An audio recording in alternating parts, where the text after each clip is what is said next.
Luz! Câmera! Destruição! Você já parou para pensar na quantidade de filmes que associam a energia nuclear ao fim do mundo? Não dá outra. Se a história acontece em um futuro apocalíptico, a culpa provavelmente é de algum desastre nuclear. Ou então, se o desastre ainda não aconteceu, mas está prestes a acontecer, adivinha como o vilão ameaça todo mundo? É claro que uma reputação dessa não se consegue assim de graça. Mas será que as reações atômicas servem apenas para gerar destruição? Felizmente, isso não é verdade. Se olharmos o assunto com atenção, vamos ver que existe uma luz no fim do túnel, e é bem possível que ela esteja acesa por causa da energia nuclear.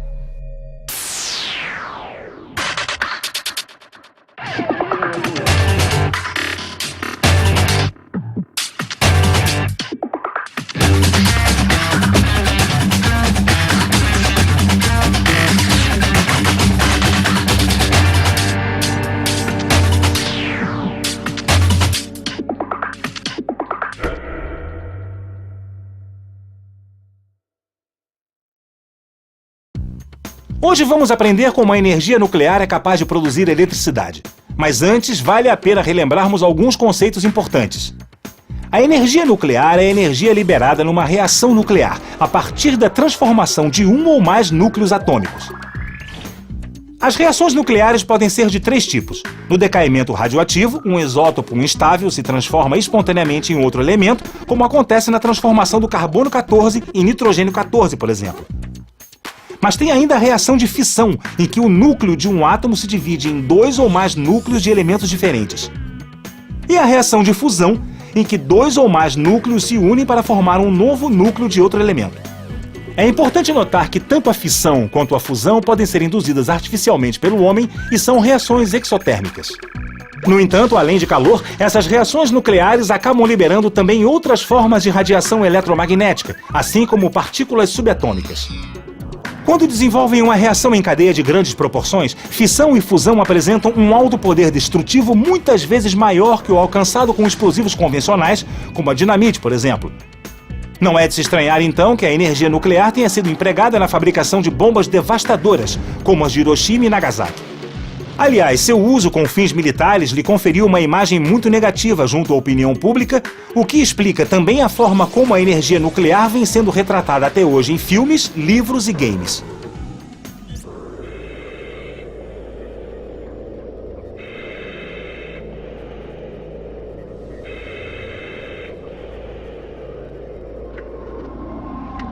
Então prepare-se, pois se o programa anterior foi explosivo, o de hoje vai ser, no mínimo, chocante.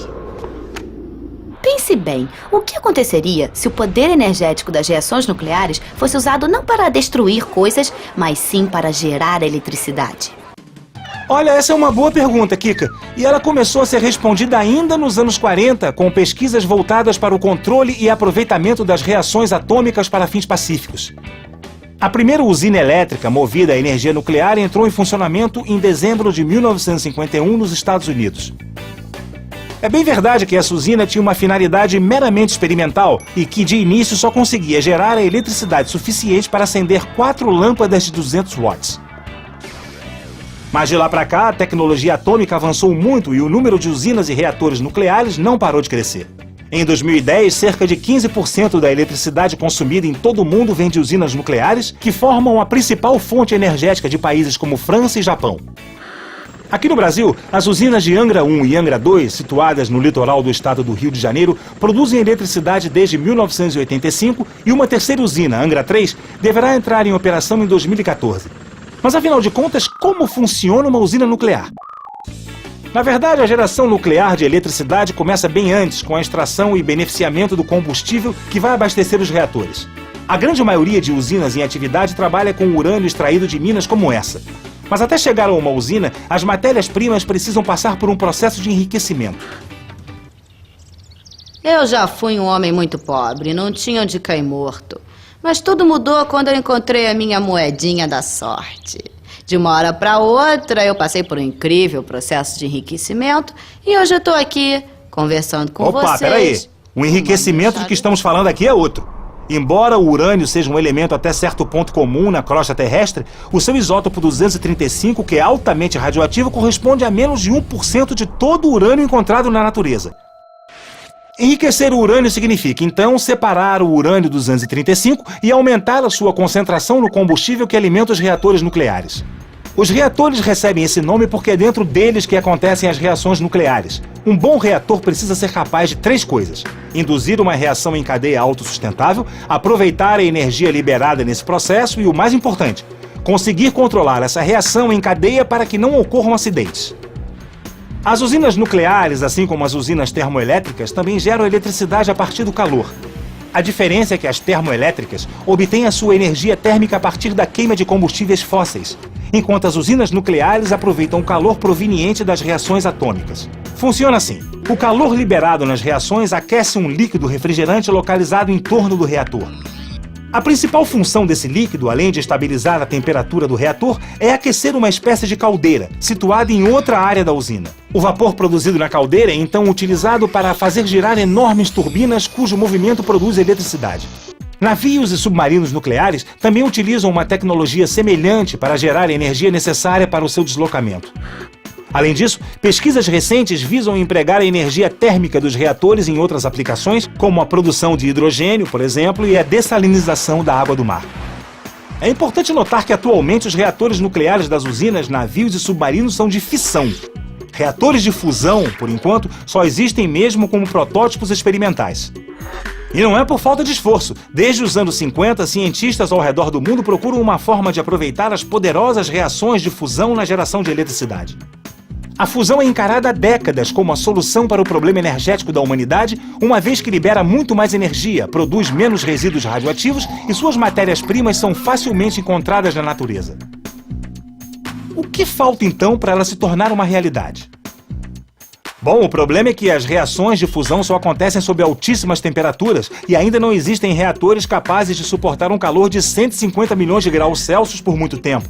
Para você ter uma ideia, isso é 25 mil vezes mais quente que a superfície do Sol. Infelizmente, as usinas de fissão também estão sujeitas a acidentes nucleares, como o que aconteceu em Chernobyl, na antiga União Soviética. No dia 26 de agosto de 1986, a explosão de um reator liberou uma radiação 400 vezes maior do que a bomba de Hiroshima, contaminando milhares de pessoas e provocando um desastre ambiental sem precedentes. Não por acaso, os cuidados com a segurança representam um dos pontos mais importantes no funcionamento de uma usina nuclear. Essa preocupação, ela é intrínseca, ela está viva em todas as atividades, em todas as organizações que trabalham com essa forma de energia. Então a indústria nuclear, ela toma medidas para enfrentar esses cenários de muito pouca probabilidade, coisa que não é repetido nas outras indústrias, em muitos casos, né? Talvez seja a única indústria que mantém uma estrutura para se preparar com um acidente com uma probabilidade tão remota de acontecer. Porque a probabilidade de acontecer esse vazamento da contenção é muitíssimo menor do que a probabilidade de um avião cair. É muitíssimo menor que a probabilidade de um poço de petróleo vazar, por exemplo. Outro problema relacionado às usinas nucleares é o descarte do chamado lixo atômico. Essas varetas com alto teor de urânio 235 são o elemento combustível de um reator nuclear. Com o passar do tempo, os resíduos da fissão passam a atrapalhar o rendimento do elemento combustível. Por esse motivo, ele precisa ser substituído a cada 12 ou 24 meses, dependendo do reator. Mas apenas 3% do urânio 235 original é consumido nesse processo, e o material fissionado também é altamente radioativo. Então não dá para simplesmente jogar fora o que sobrou, certo? Não dá mesmo, Kika. Por isso, boa parte desse material é enviada para usinas de reciclagem, onde o urânio 235 que sobrou é reaproveitado. Já os resíduos decorrentes da fissão, que não podem ser reciclados, ficam guardados em depósitos especiais por muito tempo. Mas muito tempo mesmo, até deixarem de ser nocivos à saúde. Como estamos falando de um período de pelo menos 10 mil anos, fica uma questão. É seguro guardar todo esse lixo radioativo por tanto tempo? Na verdade, a energia nuclear se encontra atualmente no centro de um intenso debate ambiental. De um lado, permanece o medo de acidentes e a preocupação com o acúmulo dos resíduos nucleares. Do outro, alguns ecologistas acreditam que a energia atômica pode ajudar no combate ao efeito estufa, por ser uma fonte de energia limpa, ou seja, que não queima combustíveis fósseis. Para conhecer melhor essa polêmica, a gente vai conversar com quem entende do assunto. Para os ambientalistas, a escolha sobre a energia nuclear traz mais desvantagens, por causa dos riscos associados à atividade. Caso haja um vazamento nuclear, que é muito pouco provável, mas não é impossível, aquele meio ambiente que recebeu a contaminação, ele fica impróprio para o uso humano durante mais ou menos 25 mil anos. Nenhuma outra atividade geradora de energia tem tal impacto sobre a natureza.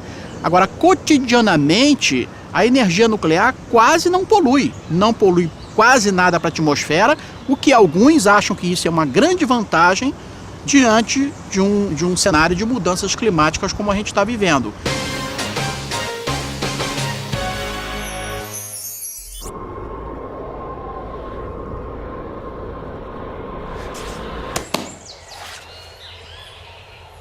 Bem melhor, não?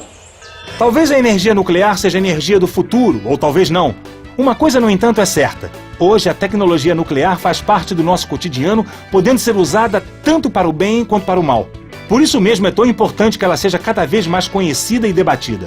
Só assim as próximas gerações saberão evitar os erros do passado e encontrarão a melhor forma de aproveitá-la no futuro.